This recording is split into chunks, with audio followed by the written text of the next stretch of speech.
ہمارے چینل میں خوش آمدید۔ تو چلیے شروع کرتے ہیں آج کی کہانی۔ کوٹھے کے بیچ اسے بازو سے پکڑتے کھڑا کیا گیا تھا۔ پہلی بار اس کے چہرے سے نقاب ہٹا تھا اور ہزاروں مردوں نے اس کے پاکیزہ حسن کو دیکھا تھا۔ اس نے شدت سے اپنی موت کی دعا کی، پر اس کی بولی لگائی جا رہی تھی۔ ہر کوئی اسے حاصل کرنا چاہتا تھا، جبکہ بے تاثر بیٹھے سیٹھ ارمغان شاہ کی نظر اس کے کپ کپاتے دعا پڑھتے لبوں پر ٹھہر گئی تھی۔ وہ جو عورت سے نفرت کرتا تھا، اس لڑکی کو 5 کروڑ میں خرید کر آزاد کر چکا تھا۔ وہ لڑکی نہیں جانتی تھی اسے کس نے آزاد کیا۔ کچھ وقت بعد ارمغان شاہ اس کے عشق میں مبتلا ہو چکا تھا، پر اس عشق سے انکاری ہوتے اس نے غصے میں واپس اس پردے دار لڑکی، وہ کسی پرندے کی طرح پھڑ پھڑا رہی تھی۔ اسے سمجھ میں نہیں آ رہی تھی کہ وہ اپنے بدن کو کس طریقے سے ڈھانپے۔ کپڑے کے نام پر 2 دھجیاں سی اسے دی گئی تھیں جو اس کے بدن کو ڈھانپنے میں ناکام تھی۔ اس نے ان برائے نام کپڑوں کو پہننے سے انکار کر دیا تو اسے شدید مارا پیٹا گیا۔ وہ کتنا سہ سکتی تھی، لہٰذا ٹوٹے بدن کے ساتھ اسے ان کی ماننی پڑی۔ اس نے یہ لباس ان کے ڈر کی وجہ سے پہن لیا تھا، مگر اب شرم سے اس کے گال سرخ ہو رہے تھے۔ اپنے ہی نیم عریاں بدن کو دیکھ دیکھ کر اس کی آنکھیں نمکین پانیوں سے بار بار بھر جاتی۔ اس کا شمار تو ان لڑکیوں میں ہوتا تھا جن کا بے خیالی میں بھی دوپٹہ سر سے نہیں اترتا تھا، اور آج یہ عالم تھا کہ وہ اپنے ہاتھوں سے اپنے سینے کو اور کبھی اپنی عریاں ٹانگوں کو ڈھانپنے لگتی۔ یہ کوئی فیشن شو نہیں تھا جہاں پر فیشن کے نام پر مجبوراً اسے یہ لباس زیب تن کرنا پڑا، بلکہ یہ ریشم بائی کا کوٹھا تھا جہاں پر بہانے سے اس کا سگا چچا لے کر آیا تھا اور پھر اس کی منہ مانگی قیمت وصول کر کے نہ جانے کہاں غائب ہو گیا۔ اسے یقین ہی نہیں آ رہا تھا کہ اس کا سگا چچا چند ٹکوں کے عوض اس بدنام جگہ اسے بیچ ڈالے گا۔ وہ کئی دنوں تک روتی پیٹتی رہی کہ اسے یہاں سے جانے دیا جائے۔ شروع میں تو اس پر اتنی سختی نہیں کی گئی، لیکن آہستہ آہستہ جب ان کی سختی بڑھی تو اس نے باقاعدہ بھوک ہڑتال کر دی، مگر کسی کو بھی اس پر رحم نہیں آیا۔ ریشم بائی نے یہ کیس پاشا کے سپرد کر دیا، جس نے بہت جلد اس لڑکی کا اعتماد جیت لیا۔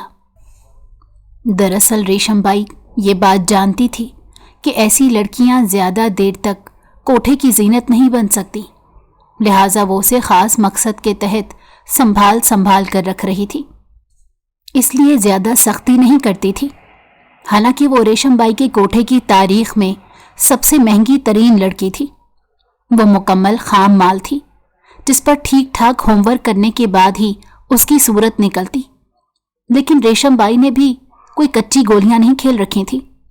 اس کی آنکھ بھی کھرے کھوٹے کی پہچان رکھتی تھی، لہٰذا اس نے دل پر جبر کر کے جوا تو کھیل لیا، لیکن وہ یہ بات بہت اچھے سے جانتی تھی، لیکن اس جوئے میں لگی بازی وہ جیت کر رہے گی، کیونکہ اس کے کوٹھے پر ایک ایسا مکروہ کھیل کھیلا جاتا تھا جس میں اسے کوئی خاص محنت ایسی لڑکیوں پر نہیں کرنی پڑتی تھی اور وہ ہاتھوں ہاتھ بک جاتی تھی۔ اور آج بھی ویسی ہی ایک رات تھی جہاں ریشم بائی کی چاندی ہونے والی تھی۔ رات کا پچھلا پہر شروع ہونے میں ابھی کچھ دیر باقی تھی، مگر اس کے کوٹھے پر خاص مہمانوں کی آمد شروع ہو چکی تھی، اور وہ آج حیران ہونے کے ساتھ ساتھ بہت خوش بھی تھی، کیونکہ آج شہر کے ٹھیک ٹھاک بڑے بڑے رئیس، سیٹھ اور حریص مرد رال ٹپکاتے یہاں جمع تھے، ورنہ ایسی بھیڑ اور ہلچل اس سے پہلے کبھی نہ ہوئی تھی۔ یقیناً یہ اس لڑکی کا نصیب تھا جو شہر کے کونے کونے سے امیر زادے آ رہے تھے، اور یہ مہینے میں ایک بار ضرور یہاں جمع ہوتے تھے، کیونکہ یہاں کم سن خوبصورت لڑکیوں کی بولی لگتی تھی جو لاکھوں سے شروع ہو کر کروڑوں میں جاتی، اور اس کا ٹھیک ٹھاک فائدہ ریشم بائی کو ہوتا تھا۔ ریشم بائی نے ہفتہ پہلے ہی نیلامی کا اعلان کیا تھا اور اپنے مخصوص گاہکوں کو خاص پیغام بھی بھجوایا تھا۔ اسی وجہ سے اس کے کوٹھے پر سرے شام ہی ہلچل شروع ہو چکی تھی۔ سبھی عیاش امیرزادے اپنی جیبیں بھر بھر کے آئے تھے اور اس ہیرے کی ایک جھلک دیکھنے کے لیے بے تاب تھے۔ اس مقصد کے لیے اس نے ایک شاندار سٹیج سجایا جس کے ارد گرد سرخ اور سنہری پردے لٹک رہے تھے، اور یہاں بس بولی لگنے ہی والی تھی جس کا ریشم بائی کو بے چینی سے انتظار تھا۔ اسی لیے وقت گزاری کے لیے وہ گاہکوں کو مخصوص پان اپنے ہاتھوں سے کھلاتے ہوئے خود ان کی خاطر مدارت کر رہی تھی۔ گلاس سے گلاس ٹکرا رہے تھے، گجروں کی خوشبو میں سرگوشیاں ماحول میں پھیلی ہوئی تھیں کہ اچانک ریشم بائی کی نظر پاشا پر پڑی تو اس نے آنکھوں ہی آنکھوں میں ایک مخصوص اشارہ اسے دیا تو پاشا گردن کو ہلا کر خم دیتے ہوئے اندرونی کمروں کی جانب تیزی سے بڑھا۔ پاشا اس کوٹھے پر پراسراریت میں لپٹا۔ ریشم بائی کا رائٹ ہینڈ تھا، لیکن در حقیقت وہ ایک ہجڑا تھا۔ اسے خواتین کی طرح سجنا سنورنا بے حد پسند تھا۔ وہ اپنی لچکیلی کمر پر بڑی سی چوٹی لہراتے جو ہی اس کمرے کے پاس آ کر رکا جس میں اس لڑکی کو تیار کرنے کے لیے لایا گیا تھا اور جس کی آج بولی لگنی تھی، مگر اس کی چھٹی حس نے اسے فوراً ہی یہ احساس دلایا کہ اندر کچھ گڑبڑ ہے، اور گڑبڑ کا عین اس وقت پر ہونا کسی خطرے سے کم نہیں تھا۔ اس نے بے دھڑک دروازہ کھولا اور جو ہی اندر داخل ہوا تو سامنے کا منظر دیکھ کر ہی اس کے پیر جیسے زمین نے جکڑ لیے۔ آنکھیں پھٹی کی پھٹی رہ گئیں۔ ہلکے پھلکے میک اپ اور کھلے بالوں میں وہ جو بھی تھی کسی حور سے کم نہیں تھی۔ مختصر ترین کپڑوں میں اس کا بدن کا جوبن مہین سی چادر تلے نہیں چھپ رہا تھا اور کسی سمندر کی وحشی لہروں کی طرح بکھرا ہوا تھا۔ اس کوٹھے پر ہر طرح کی شکل و صورت اور رنگ کی لڑکی آئی تھی، مگر پاشا نے اتنی حسین لڑکی اس سے پہلے نہیں دیکھی تھی۔ وہ دم بخود ہو کر اسے دیکھتا چلا گیا۔ اس لڑکی کا چہرہ خوف سے زرد تھا، مگر اس کے باوجود وہ قیامت ڈھا رہی تھی۔ اس کی آنکھیں آنسوؤں سے لبریز اور بدن خوف سے لرز رہا تھا۔ اسے دیکھ کر پاشا کو خود پر قابو پانا مشکل ہو رہا تھا۔ اس کا دل چاہا وہ اسے جا کر اپنی باہوں میں بھر لے، مگر وہ ایسا نہیں کر سکتا تھا۔ وہ ایک نزاکت سے چلتا اس کی طرف بڑھا، مگر اس کے بدن پر چادر دیکھ کر غصے سے سرخ ہوتی نظروں سے اس نے نوری کو دیکھا جو سیاہ لباس میں انتہائی سنجیدہ چہرے کے ساتھ کھڑی تھی۔ یہ کیا ہے؟ چادر میں لپٹی حسین دیوی کو دیکھ کر پاشا نے نیم زنانہ انداز میں تالی ماری۔ وہ عین اس لڑکی کے مقابل آ کر کھڑا ہو گیا۔ وہ اسے جانچتی ہوئی نظروں سے سر سے پیر تک دیکھنے لگا، پھر اس کے چہرے کے قریب جا کر سونگتے ہوئے بولا، کیا خوشبودار حسینہ ہے، تو بس یہ نخرا ٹخرا چھوڑ دے تو کیا ہی بات ہو۔ ارے پورے 2 ہفتوں سے تو نے ہمارا ناک میں دم کر کے رکھا ہے، اب تو یہ ضد چھوڑ دے۔ پاشا کی کاجل سے بھری آنکھیں اس پر جم کر رہ گئیں، پھر وہ بہکتے لہجے کے ساتھ بولا، واہ ریشم بائی، تیرے کوٹھے کی تاریخ میں ایسا کوہ نور ہیرا پہلی بار آیا ہے۔ وہ تالی بجاتے ہوئے پیروں کے بل گھوم گیا، پھر ایک نزاکت سے اس لڑکی کے ساتھ کھڑی نوری کی طرف مڑا تو اس کی آنکھوں میں شدید قہر امڈ آیا۔ کیوں ری نامراد، اسے کیا مدرسے بھیجنا تھا جو اتنا ڈھانپ رکھا ہے؟ پاشا میں کیا کروں، یہ تو چادر کو چھوڑ ہی نہیں رہی، سمجھ نہیں آ رہی مجھے اس باولی کی۔ اس کا تو پتہ نہیں، لیکن تیرا ضرور کچھ کرنا پڑے گا۔ ارے ایک دھان پانسی لڑکی تو اس سے سنبھالی نہیں جاتی، ذرا فارغ ہو لینے دے ریشم بائی کو، تیرا پتہ تو میں صاف کروا کے رہوں گی۔ ارے پاشا دیکھو، اس سے ذکر مت کرنا۔ نوری منت پر اتر آئی تو پاشا نے اسے زور سے جھڑکا اور پھر اس لڑکی کی طرف غور سے دیکھنے لگا۔